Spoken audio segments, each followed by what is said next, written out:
ज्या पद्धतीने योगी आदित्यनाथ दावा करतात की आर्टिफिशियल इंटेलिजन्स युक्त कॅमेरे आहेत आणि जवळपास 56,000 ठिकाणी वेगवेगळे कॅमेरे लावण्यात आलेले आहेत असं त्यांचं म्हणणं आहे. म्हणजे मी काल संसदेमध्ये मी राष्ट्रपतींच्या अभिभाषणावर चर्चा करत असताना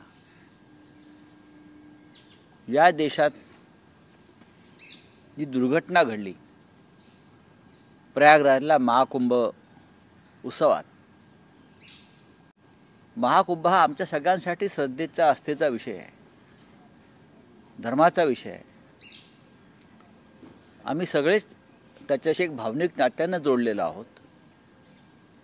शिवसेनेचे आमचे अनेक सहकारी कुंभला जाऊन स्नान करून आले. पुढल्या आठवड्यात मी स्वतः जाण्याची योजना आखतो आहे कुंभला. पण शेवटी जी दुर्घटना घडली त्याला कोणीतरी जबाबदार आहे.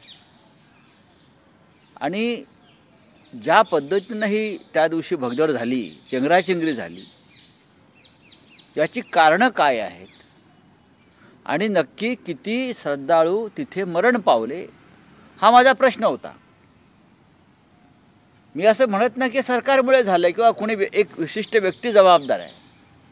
आजही तिकडे 2,000 ते 2,500 लोक त्या दिवसापासून बेपत्ता आहेत.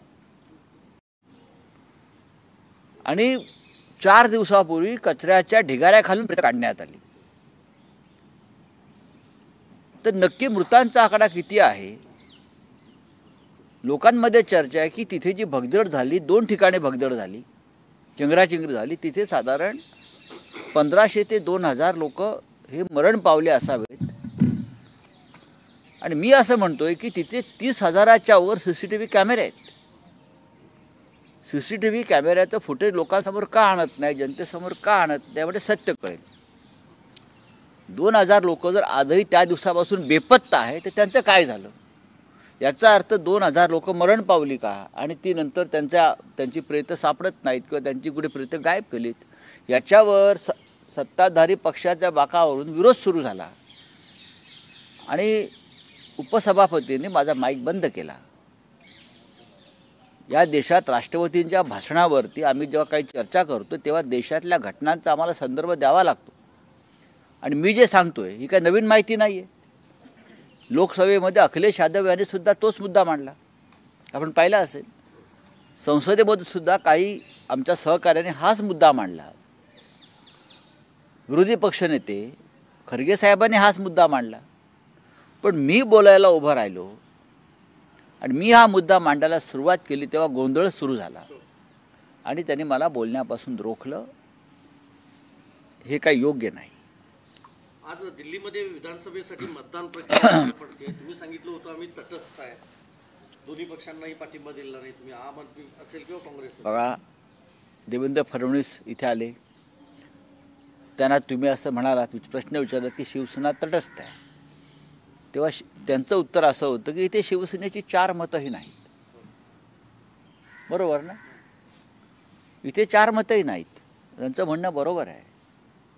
EVMमध्ये आमची मतं नसतील, पण बॅलेट पेपरवरती जर मतदान घेतलं असतं तर आमची तुम्हाला किती मतं आहे ते कळलं असतं. आमच्या ताब्यात EVMची मालकी नसल्यामुळे इकडल्या लोकशाहीचे आम्ही मालक नाही आहोत. त्याच्यामुळे आमच्याकडे 400-500 मतं नसतील. पण जर निवडणूक महाराष्ट्र असेल किंवा दिल्ली असेल, बॅलेट पेपरवरती घ्यायची हिंमत फडणवीस यांच्या बॉसेसनी करावी, दाखवावी. मग आम्ही दिल्लीमध्ये आमची किती मतं आहेत, उत्तर प्रदेशमध्ये किती मतं आहेत आणि महाराष्ट्राची तर बातच सोडा किती मतं आहेत, हे आम्ही त्यांना दाखवून देऊ. नक्कीच आम्ही दिल्लीमध्ये एक अशी भूमिका घेतली आमच्या पक्षप्रमुखांनी की आम्ही इंडिया आघाडीमध्ये आहोत आणि इंडिया आघाडीचे 2 पक्ष ते आपापसात लढत आहेत, समोरासमोर. दोन्ही पक्ष मोठे आहेत. एक सत्तेवर आहे, एक मोठा राष्ट्रीय पक्ष आहे. आणि मतदारांना ठरवू द्या कोणाच्या बाजूने उभं राहायचं आहे. पण मला खात्री आहे की दिल्लीमध्ये पुन्हा एकदा अरविंद केजरीवाल यांच्या बाजूने इकडला मतदार उभा राहील. काल तुम्ही वर्षा बंगल्याबाबत जे वक्तव्य केलं होतं त्याच्यावर मुख्यमंत्र्यांनी असं स्पष्टीकरण दिलं की मुलीची 10वीची परीक्षा. मी त्यांच्या भूमिकेचं किंवा ते जे काय म्हणतात त्यांचं स्वागत करतो. एकंदरीत महाराष्ट्राचं मंत्रिमंडळ जे आहे हा वेड्यांचा बाजार आहे. हा वेड्यांचा आणि आता काय बोलणार तुम्हाला, अंधश्रद्धावाल्यांचा बाजार आहे. हा प्रश्न पत्रकारांनी मला विचारला की मुख्यमंत्री का राहायला जात नाही, तेव्हा मी माझ्याकडली माहिती त्यांना दिली.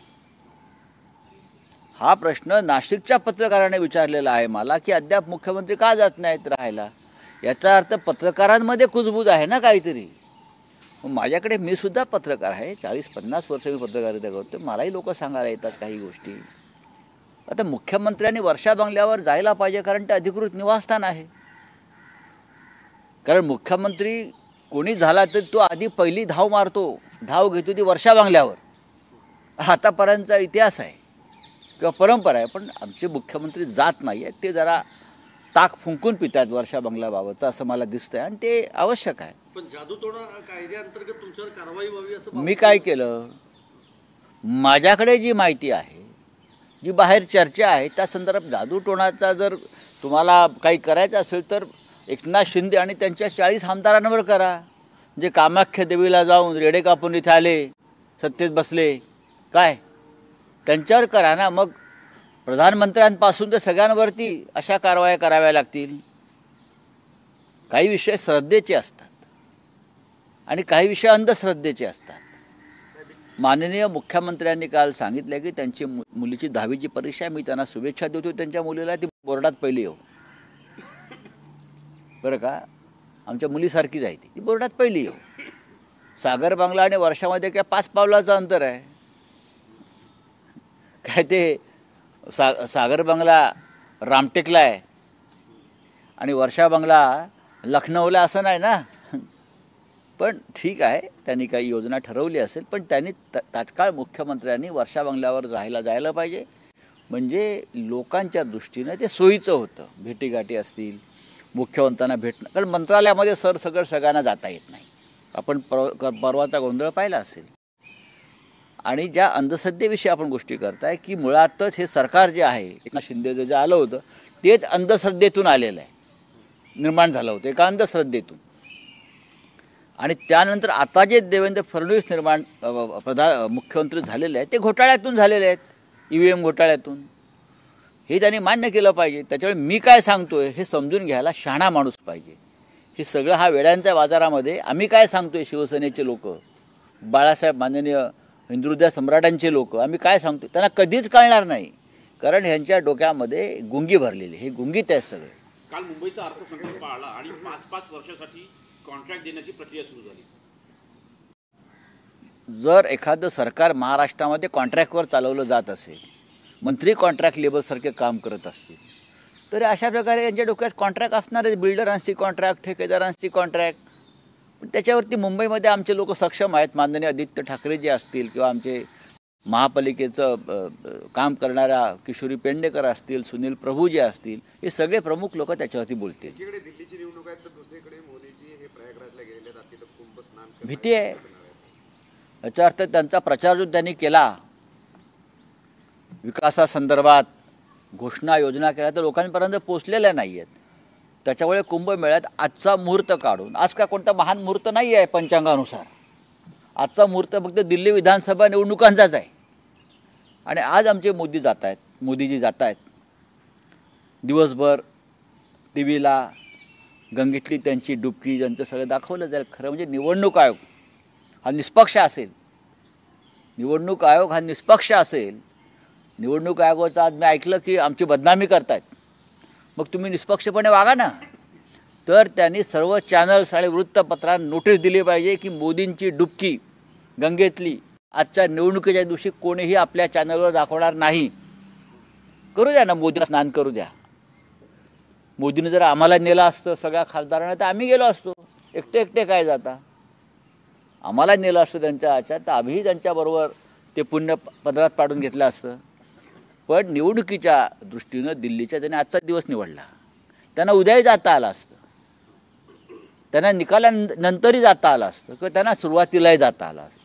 पण मुहूर्त त्यांनी काढलेला आहे आजचा 5 तारखेचा. मुख्यमंत्र्यांनी एका वृत्तपत्राला मुलाखत देताना म्हटलेलं आहे, उद्धव ठाकरेंसोबतचे संबंध जे आहेत ते खूप खराब नाहीत, पण जवळ येत आहोत किंवा पुन्हा सोबत येऊ अशी स्थिती नाही. त्याच्यावरती मी कसं बोलणार. व्यक्तिगत नाती महाराष्ट्रामध्ये कायम टिकून असायला पाहिजे, ही राज्याची आमच्या परंपरा आहे. अनेक वर्ष आम्ही एकत्र काम केलेलं आहे. देवेंद्र फडणवीस हे महापौर होते किंवा नगरसेवक होते तेव्हापासून आम्ही त्यांना मातोश्रीवर येताना पाहतो आहोत. गडकरी यायचे तेव्हा आमचे देवेंद्रजी बाहेरच्या हॉलमध्ये बसलेले असायचे. तेव्हापासून आम्ही देवेंद्रजींना पाहतो आहे. आज ते राज्याचे मुख्यमंत्री आहेत. आज ते धोरणात्मक बोलतात भारतीय जनता पक्षासंदर्भात. पण आम्ही त्यांना अनेक वर्ष त्यांच्या जीवनातली परिवर्तन आणि स्थित्यंतरं आमच्यासारख्या लोकांनी पाहिलेली आहेत. राहुल गांधींच्या भाषणानंतर दुबे यांनीही हक्कभंगाची नोटीस दिलेली आहे. राष्ट्रपतीच्या अभिभाषणावर एखादा खासदार बोलतो त्यानंतर हक्कभंग दिला जातो, हे कितपत योग्य आहे? हे योग्य नाहीच आहे ना. त्याच्यावरती त्याचं समर्थन कोणीच करणार नाही. विरोधी पक्ष नेत्याच्या संदर्भात जर हक्कभंग येत असेल राष्ट्रपतींच्या, मग मोदींचं कालचं भाषण काय आहे? मोदींचं जे कालचं भाषण आहे प्रधानमंत्र्यांचं, प्रत्येक वाक्याला हक्कभंग होऊ शकतो. चला, थँक्यू. गडावर जाणार. आज दिल्ली असेंबली पोल्स है सर. राहुल गांधी इन्होंने भी वोट किया कुछ देर पहले, डॉक्टर एस जयशंकर, सब लोगों ने वोट किया. आम आदमी पार्टी और कांग्रेस आमने सामने उनके साथ अलायंस में. देखिए, ये ट्रायंगुलर फाइट दिल्ली में हो रही है. भारतीय जनता पार्टी ने तो अपनी प्रतिष्ठा दांव पर लगाई है. प्रधानमंत्री जी हो, अमित शाह जी हो, पूरा केंद्रीय मंत्रिमंडल, पूरे देश भर से लोग लाए थे यहाँ. तो प्रतिष्ठा दांव पर लगी है मोदी जी की और अमित शाह जी की. आम आदमी पार्टी 10 साल से सत्ता पे है. कांग्रेस भी अपनी पुरानी ताकत दिखाने की कोशिश कर रही है. लेकिन जो काम इस दिल्ली में हुआ है 10 साल में, आम जनता यहाँ की है. मुझे लगता है कि फिर एक बार लोग आम आदमी पार्टी को चुन कर देंगे. महाराष्ट्र में जो नारा दिया था, एक है तो सेफ है, वही नारा दिल्ली के चुनाव में भी हमें दिखाई दिया. क्या होगा? मतलब कि अमेरिका से एक विमान निकला है जहां अवैध प्रवासी हमारे जो है उनको लेकर यहाँ आए हैं. पहले उनको सेव करिए. ट्रंप ने वहाँ के 17 लाख भारतीयों को यहाँ भेजने का जो निर्णय लिया है, अब वो हमारे जो भाई है भारतीय नागरिक है उनको सेव करने की बात करिए. दिल्ली सेफ है, महाराष्ट्र सेफ है, यह आपका चुनावी नारा होता है. आप अनसेफ है. बीजेपी वाले अपने आप को अनसेफ मानते हैं, इसलिए इस प्रकार के नारे देते हैं. सर, लास्ट चीज, प्रयागराज पे मोदी जी गए हैं आज, यहाँ पे इलेक्शन. देखिए, चुनाव है. लोकसभा के दौरान भी वो तीर्थ यात्रा में थे. हमेशा तीर्थ यात्रा ही उनको बचाती है. हिंदू वोट के लिए तीर्थ यात्रा करना, दिन भर